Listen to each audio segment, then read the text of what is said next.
بسم الله الرحمن الرحيم إن الحمد لله والصلاة والسلام على أشرف الأنبياء وعلى آله وأصحابه أجمعين أما بعد عزیز طلبہ، امید ہے آپ سب خیریت سے ہوں گے۔ آج ہمارا سبق مؤذن اور اس کے ساتھ ساتھ جو اس کا حق رکھنے والے ہیں امام کے حوالے سے وہ بات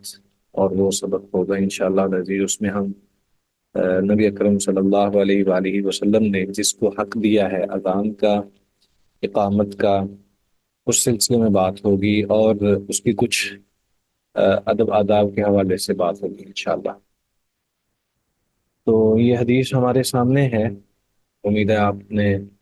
اس کو دیکھ لیا ہے کہ ہم نے جو آخری حدیث پڑھی تھی مالک بن حویرث رضی اللہ تعالی عنہ کی، وہ ہم نے پڑھ لی تھی۔ آج ہم سیدنا جابر رضی اللہ تعالیٰ عنہ کی حدیث پڑھیں گے، کیا صحیح ہے؟ چلیں یہ حدیث آپ کے سامنے ہے، آپ اس کو پڑھیں گے؟ أعوذ بالله من الشيطان الرجيم بسم الله الرحمن الرحيم وعن جابر رضي الله عنها أن رسول الله صلى الله عليه وسلم قال لبلال إذا أذنت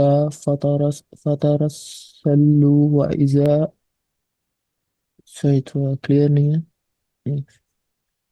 ہاں جی، کوئی اور پڑھ لے اگر کسی اور کے پاس موقع ہے تو وہ پڑھ لیں۔ وعن جابر رضی اللہ عنہ ان رسول اللہ صلی اللہ علیہ وآلہ وسلم قال لبلال اذا اذنت فترسل واذا اقمت فاحضر واجعل بين اذانك واقامتك مقدار ما يفرغ الاكل من اكله الحدیث۔ یہ حدیث بڑی معروف ہے اور یہ ایک لمبی حدیث ہے۔ اس میں سے جابر رضی اللہ تعالی عنہ سے روایت ہے کہ بلا شبہ نبی اکرم صلی اللہ علیہ وآلہ وسلم نے بلال رضی اللہ تعالی عنہ سے فرمایا، اذا اذنت فترسل، جب تو اذان کہے تو ٹھہر ٹھہر کے اذان کہہ، وَإِذَا قَمْتَ فَاحْضُرْ، اور جب تو اقامت کہے تو جلدی اقامت کہے، یعنی اس کے اندر جو بہت لمبا وقفہ ہوتا ہے جیسے اذان کے درمیان، اس طرح نہیں بلکہ برابر، یعنی ایک جملہ آپ نے مکمل کیا ہے تو اس کے بعد دوسرا جو ہے وہ ساتھ ہی شامل کر دیں، یعنی اس کو کہنا شروع کر دے۔ اور پھر ساتھ میں یہ بھی فرمایا، وَجْعَلْ بَيْنَ أَذَانِكَ وَإِقَامَتِكَ مِقْدَارَ مَا يَفْرُغُ الْآكِلُ مِنْ أَكْلِهِ، اور تیری اذان اور تیری اقامت کے درمیان اتنی مقدار یعنی اتنا وقت ہونا چاہیے کہ ایک آدمی اپنا کھانا کھانے سے، جو وہ کھا رہا ہے تو اس سے فارغ ہو جائے۔ تو اس روایت کے اندر دو چیزیں بیان کی گئی ہیں۔ ایک تو یہ کہ ہمیں یہ دیکھنا ہے کہ جب اذان کہنی ہے تو اس کو، اس کے درمیان،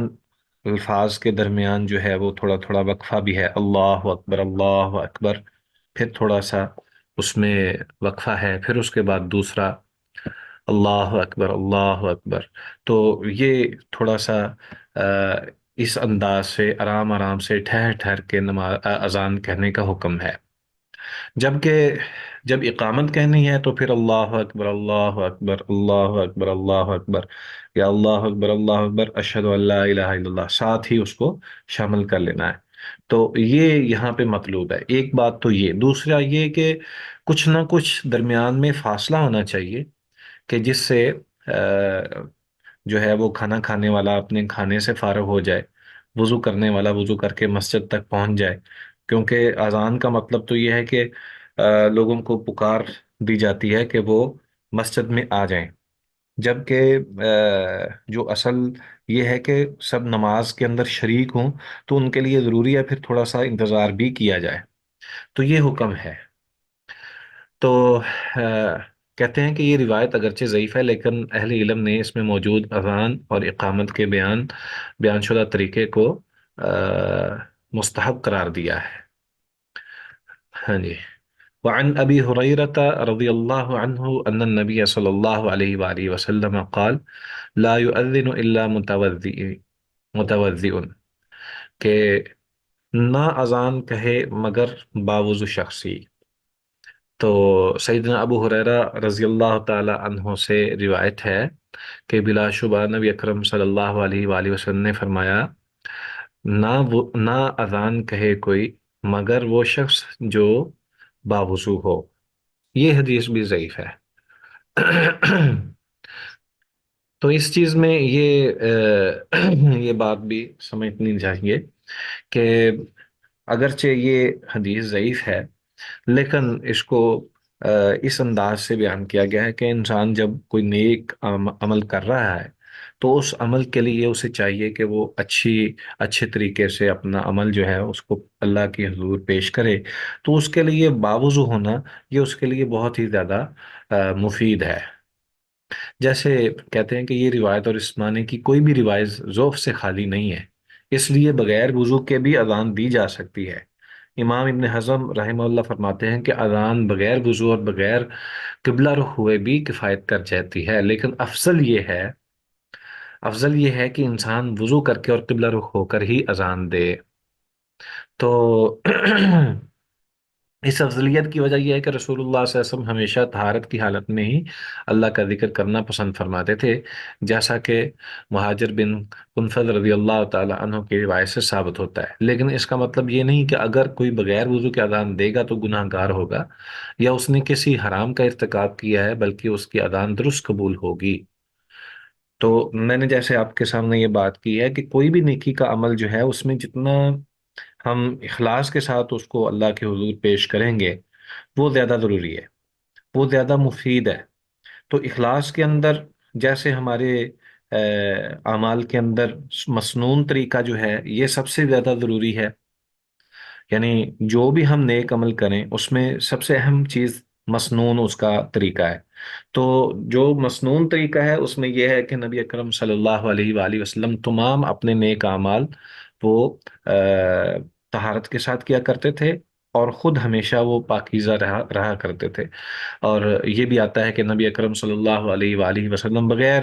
نماز پڑھنے کے بھی اب باوضو رہتے تھے۔ تو باوضو رہنا یہ ایک مسنون عمل ہے۔ تو اس لیے اذان کے لیے بھی اگر انسان جو ہے وہ باقاعدہ طور پر وضو کا اہتمام کر لے تو یہ اس کے لیے بھی مفید ہے، کیونکہ جس طرح کے دیگر اعمال ہیں اس میں نبی اکرم صلی اللہ علیہ وآلہ وسلم نے ہمیشہ پاکیزگی کو پسند کیا، تو اس لیے اس میں بھی ایسا ہی ہے۔ ہاں جی، آگے حدیث کوئی پڑھے گا؟ احباب آپ کے سامنے ہے۔ وله عن زياد بن حارث رضي الله تعالى عنه قال قال رسول الله صلى الله عليه وسلم ومن أذن فهو يقيم. ہاں جی، وَلَهُ، وَلَهُ سے مراد یہ ہے کہ جو پہلے حدیث بیان کی گئی ہے جی اس سے پہلے، وہ سیدنا ابو ہریرہ رضی اللہ تعالی عنہ سے بیان کی گئی ہے، تو اسی طرح وہ روایت جو ہے یہ حدیث بھی اسی طرح ہی ہے ان زیاد بن حارث رضی اللہ تعالی عنہ سے۔ وہ کہتے ہیں کہ رسول اللہ صلی اللہ علیہ وآلہ وسلم نے ارشاد فرمایا کہ ومن اذن فہو یقیم، جو اذان دے وہی اقامت کہے۔ یہ بھی ضعیف ہے۔ تو اس لیے اس کو بھی اس انداز سے دیکھنا چاہیے کہ ولاحو سے مراد ترمذی میں جو پچھلی روایت تھی وہ چونکہ ترمذی کی روایت تھی، اس لیے یہ بھی روایت جو ہے وہ ترمذی سے ہی ہے۔ تو زیاد بن حارث رضی اللہ تعالیٰ عنہ سے ہے کہ رسول اللہ صلی اللہ علیہ وسلم نے ارشاد فرمایا کہ جو اذان دے وہی اقامت کہے، تو یہ بھی ضعیف ہے۔ اصل میں یہ حق جو ہے وہ آگے جا کے آئے گا کہ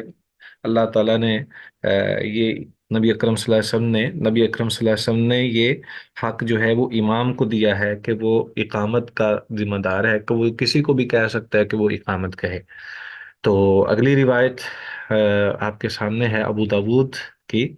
اس میں ہے، وہ بھی ضعیف ہے، آپ پڑھیں اس کو۔ ہاں جی، آواز آ رہی ہے آپ کو؟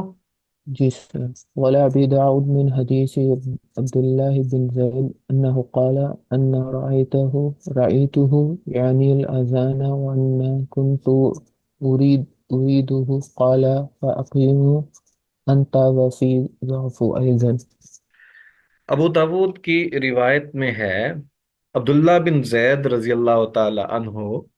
یہ وہ شخص ہیں جنہوں نے خواب میں اذان دیکھی تھی، تو وہ کہتے ہیں کہ انا رأیتہ، میں نے خواب دیکھی تھی، یعنی الاذان، خواب میں نے اذان جو ہے وہ دیکھی تھی، وہ انا کنت اریدہ، میں چاہتا تھا کہ اذان کہنے والا بھی میں ہی ہوں، قال، تو آپ صلی اللہ علیہ وسلم نے ارشاد فرمایا، فَأَقِمْ أَنْتَ، تو اقامت کہا کر، وفی ظرف ایضا، تو اس میں یہ ہے، اس حدیث سے، اگرچہ یہ ضعیف ہے لیکن اس سے یہ سامنے آتی ہے بات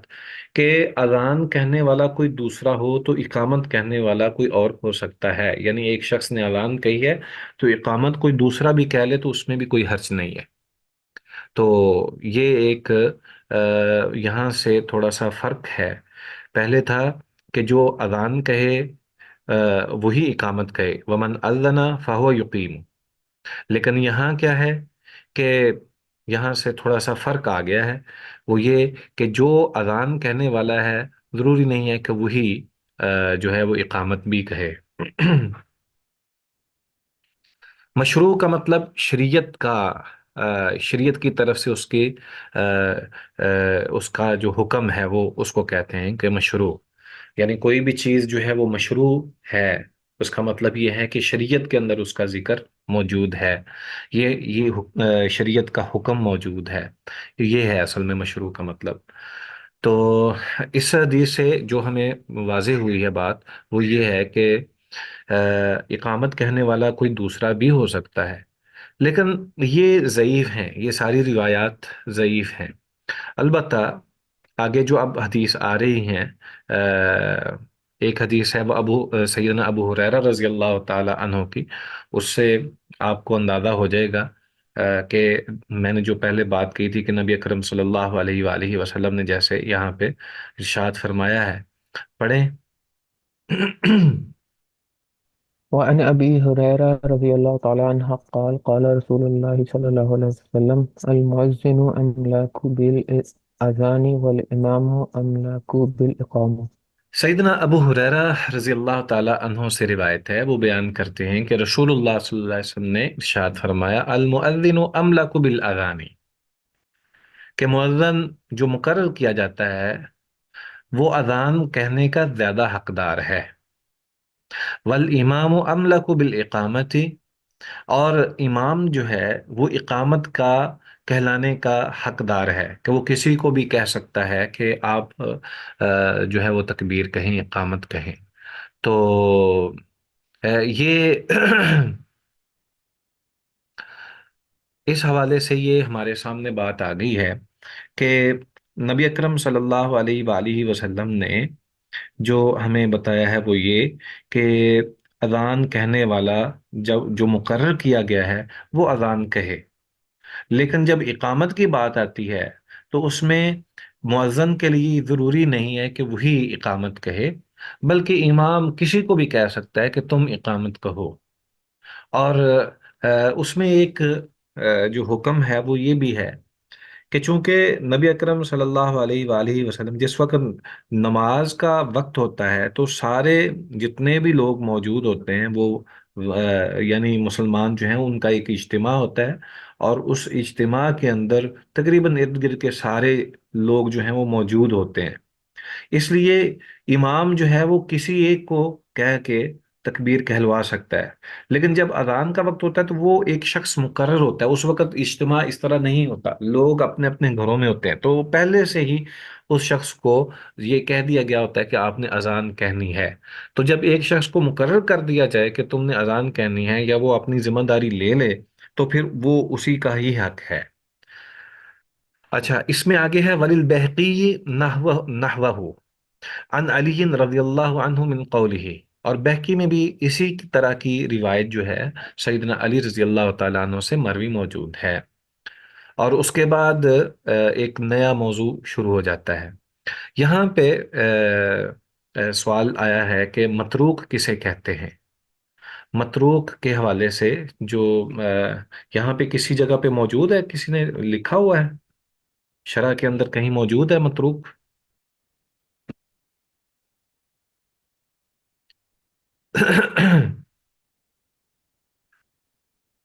اصول حدیث میں سے یہ ہاں جی ٹھیک ہے، کہیں پہ لکھا ہوا ہوگا، میں تو اس میں مجھے فی الحال سر دستوں نظر نہیں آ رہا۔ میرا خیال ہے کہ آپ کی چلیں جس میں بھی ہے، وہ راوی ہوتا ہے متروک، وہ راوی ہوتا ہے جس کی حدیث کو ایک ترک کر دیا جائے، جس کی حدیث کو ایک دفعہ جو ہے وہ کسی بھی اعتبار سے کسی بھی لحاظ سے ترک کر دیا جاتا ہے، تو وہ متروک روایت ہوتی ہے جس میں راوی کا متروک ہونا ہے، اس کا تعلق حدیث کے ساتھ نہیں ہے بلکہ راوی کے ساتھ ہے۔ ہاں جی آگے ایک نیا موضوع شروع ہو رہا ہے، تو اس میں آپ دیکھیں، یہ اس کو پڑھیے ذرا، سیدنا انس رضی اللہ تعالی عنہ کی روایت۔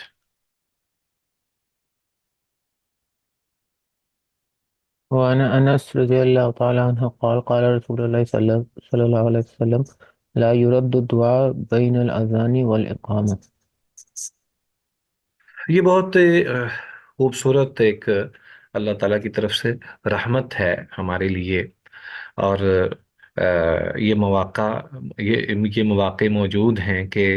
جب بھی انسان اللہ تعالیٰ سے رابطہ کرنا چاہتا ہے تو وہ دعا کر سکتا ہے، لیکن بعض اوقات ایسا ہوتا ہے کہ انسان یہ چاہ رہا ہوتا ہے کہ میں اپنی دعا جو بھی میں کروں وہ قبول ہو جائے اور اس میں کوئی رکاوٹ نہ رہے، تو اس کے مواقع بھی بیان کیے گئے ہیں، جیسا کہ جب بارش ہو رہی ہو اس وقت، یا قرآن مجید اس کا اختتام کیا گیا ہو تو اس وقت۔ اسی طرح جمعے کے دن ایک گھڑی بیان کی گئی ہے کہ ایک ایسی گھڑی ہے جس کے اندر جو بھی دعا کی جائے وہ قبول ہوتی ہے۔ اسی طرح سحری کے وقت یا رات کے پچھلے پہر جو ہے وہ جب اللہ تعالیٰ آسمانی دنیا پر تشریف لاتا ہے اپنی شان کے مطابق تو اس وقت دعا کی جاتی ہے۔ تو اسی طرح یہ بھی یہاں بھی ایک چیز جو ہے وہ بیان کی جا رہی ہے کہ ایسا وقت جو کہ دعا کی قبولیت کا ہے۔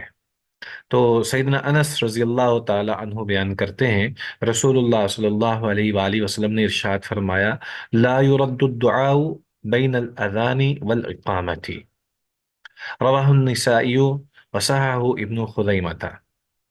سیدنا انس رضی اللہ تعالی عنہ سے روایت ہے کہ رسول اللہ صلی اللہ علیہ وآلہ وسلم نے ارشاد فرمایا نہیں رد ہوتی دعا اذان اور اقامت کے درمیان، یعنی جو شخص اذان کے بعد آ کے بیٹھ جاتا ہے اور اللہ کے حضور وہ دعا اور التجا کر رہا ہے تو اللہ تعالیٰ اس کی دعا کو ضرور قبول فرماتا ہے۔ یہاں اس سے یہ بھی ثابت ہوتا ہے کہ یہ وقت ہے دعا کا، اور اس موقع پر دعا کرنی چاہیے، سنتیں ادا کرنی چاہیے، اللہ کا ذکر کرنا چاہیے۔ اور اس کی وجہ یہ ہے کہ یہ نماز کے انتظار میں جو شخص بیٹھا ہوتا ہے تو نبی صلی اللہ علیہ وسلم نے فرمایا کہ وہ گویا کہ نماز ہی میں ہے۔ اس سے یہ بھی ثابت ہوتا ہے کہ اس خاص موقع میں باتیں نہیں کرنی چاہیے، شور نہیں کرنا چاہیے، اور اللہ تعالیٰ کا ذکر ہی کرتے رہنا چاہیے، کوئی ایسا عمل نہیں کرنا چاہیے جس کے ساتھ دوسرے بھی ڈسٹرب ہوں، اور انسان جو ہے چونکہ یہ وقت خاص ہے اور ایسا وقت ہے کہ جس میں انسان جو ہے وہ باوضو ہو کر انتظار کے اندر بیٹھا ہوا ہے، تو پھر اللہ تعالیٰ کے ساتھ اس کو اپنا تعلق جوڑ لینا چاہیے اور اس وقت کو ضائع نہیں کرنا چاہیے۔ وعن جابر رضی اللہ عنہ ان رسول اللہ صلی اللہ علیہ وآلہ وسلم قال، سیدنا جابر رضی اللہ تعالی عنہ سے روایت ہے، وہ بیان کرتے ہیں کہ بلا شبہ رسول اللہ صلی اللہ علیہ وآلہ وسلم نے ارشاد فرمایا من قال حین یسمع النداء، جس شخص نے کہا اس وقت جب کہ وہ اذان سن رہا ہے اللہم، رب هذه الدعوة التامة والصلاة القائمة آت محمدا الوسيلة والفضيلة وابعثه مقاما محمودا الذي وعدته حلت له شفاعتي يوم القيامة۔ نبی اکرم صلی اللہ علیہ وسلم نے فرمایا کہ جس نے یہ کہا جب اذان سنی کہ اے اے اللہ، جس نے جو اس دعوت کا رب ہے، اس دعوت کامل اور قائم ہونے والی نماز کے رب، آتی محمد الوسیلۃ والفضیلہ، محمد صلی اللہ علیہ وآلہ وسلم کو وسیلہ اور فضیلت عطا فرما، وبعثہ مقاما محمودا الذی وعدتہ، اور انہیں فائز فرما اس مقام پر، اس مقام محمود پر جس کا تو نے ان کے ساتھ وعدہ فرمایا ہے۔ تو نبی صلی اللہ علیہ وسلم نے فرمایا کہ حلت لہو شفاعتی، حلال ہو جائے گی اس کے لیے میری شفاعت قیامت کے روز، یوم القیامت، قیامت کے روز۔ مقصد یہ ہے اس دعا کا یہاں پہ جو ذکر کیا گیا ہے، اس سے یہ ثابت ہوتا ہے کہ اذان کے بعد یہ دعا ضرور پڑھنی چاہیے، اور اس کا فائدہ یہ ہے کہ اسے اللہ تعالیٰ نبی اکرم صلی اللہ علیہ وسلم کی شفاعت ضرور عطا فرمائے گا۔ اب اس میں وسیلہ سے مراد کیا ہے؟ یہاں پہ وسیلہ جو ہے وہ بیان کیا گیا ہے، تو اس سے مراد کیا ہے؟ کہتے ہیں کہ وسیلہ کی جمع وسائل آتی ہے، اس کا معنی ہے ایسی چیز جس کے ذریعے کسی دوسری چیز تک پہنچا جائے۔ اس سے مراد جنت میں ایک مقام ہے جس کے متعلق رسول اللہ صلی اللہ علیہ وسلم نے فرمایا ہے کہ وہ اللہ کے بندوں میں سے صرف اس کو نصیب ہوگا، اور مجھے امید ہے کہ وہ میں ہوں گا۔ اور دوسری بات، مقام محمودہ سے مراد وہ مقام ہے جہاں رسول اللہ صلی اللہ علیہ وسلم سجدہ ریز ہو کر اللہ تعالیٰ کے سکھائے ہوئے کلمات کے ذریعے اس کی حمد و ثنا بیان کریں گے، اور پھر وہیں اللہ تعالیٰ کی طرف سے اجازت کے بعد آپ امت کے لیے شفاعت فرمائیں گے۔ اس حدیث سے جو بات سمجھ آتی ہے وہ دعا کی فضیلت ہے، اور اسے یاد رکھنا چاہیے، اور اس کو ہمیشہ اذان سن کر کہنا یہ ضروری ہے۔ کچھ الفاظ جو ہیں وہ یہاں پر اضافے بھی بیان کیے گئے ہیں، کہ اس میں یہ موجود ہے کہ وَالدَّرَجَاتُ الرَّفِيعَةُ وَارْزُقْنَا شَفَاعَتَهُ يَوْمَ الْقِيَامَةِ إِنَّكَ لَا تُخْلِفُ الْمِيعَادَ۔ تو وہ کہتے ہیں کہ یہ جو الفاظ ہیں یہ صحیح حدیث سے ثابت نہیں ہیں، البتہ اس کا اضافہ کیا جاتا ہے۔ اس کے علاوہ ہمارے سامنے یہ بات بھی موجود ہے کہ نبی اکرم صلی اللہ علیہ وآلہ وسلم کے نبی اکرم صلی اللہ علیہ وآلہ وسلم پر درود پڑھنا یہ بھی فضیلت کا باعث ہے۔ جب بھی اذان مکمل ہو اور اس کے بعد جو ہے وہ درود پڑھنا یہ ضروری ہے، جیسا کہ حدیث میں ہے کہ رسول اللہ صلی اللہ علیہ وسلم نے فرمایا جب تم مؤذن کو سنو تو اسی طرح کہو جیسے وہ کہتا ہے، پھر مجھ پر درود پڑھو۔ اسی طرح سیدنا سعد بن ابی وقاص رضی اللہ تعالی عنہ سے مروی ہے کہ رسول اللہ صلی اللہ علیہ وسلم نے فرمایا کہ جو اذان سن کر یہ کلمات کہے گا اس کے گناہ بخش دیے جائیں گے۔ تو یہ کلمات ہیں، اشہد ان لا الہ الا اللہ وحدہ لا شریک لہ وان محمد عبدہ ورسولہ، رضیت باللہ ربا وبمحمد رسولا وبالاسلام دینا۔ تو بہرحال اس کی فضیلت بہت ہے، اور اس کا پہلے ہم یہ پڑھ چکے ہیں کہ جب اذان ہو، اذان کو سننا یہ اللہ تعالیٰ کی طرف سے ہمیں حکم ہے، نبی اکرم صلی اللہ علیہ وسلم نے اس کا حکم دیا ہے کہ اذان سنو اور اس کا جواب بھی دو۔ جب جواب دینا ہے تو ظاہر بات ہے کہ جب سنے گا تو اسی کے مطابق جو مؤذن نے کہا ہے اسی طرح ہی آپ نے بھی کہنا ہے، تو اس کا مطلب یہ ہے کہ اس کو غور سے سننا ضروری ہے۔ دوسری بات یہ کہ جب اذان مکمل ہو جائے تو درود پڑھنا، اور پھر اس کے بعد جو مذکورہ روایت کے اندر ہم نے دعا پڑھی ہے وہ پڑھنا، یہ ہمارے لیے مسنون عمل ہے۔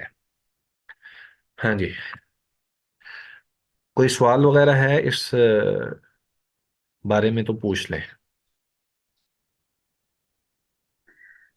جی سر، میرا کوشچن ہے جی یہ جو اس میں اضافی جو ورڈز ہیں، تو یہ کیا کسی ضعیف حدیث میں سے شامل کیے گئے ہیں، یا یہ خود سے ہی انہوں نے یعنی شامل کیے گئے اس کون سے الفاظ؟ یہ حاضر دعوتی تامہ والصلاۃ القائمہ آت محمد الوسیلۃ والفضیلہ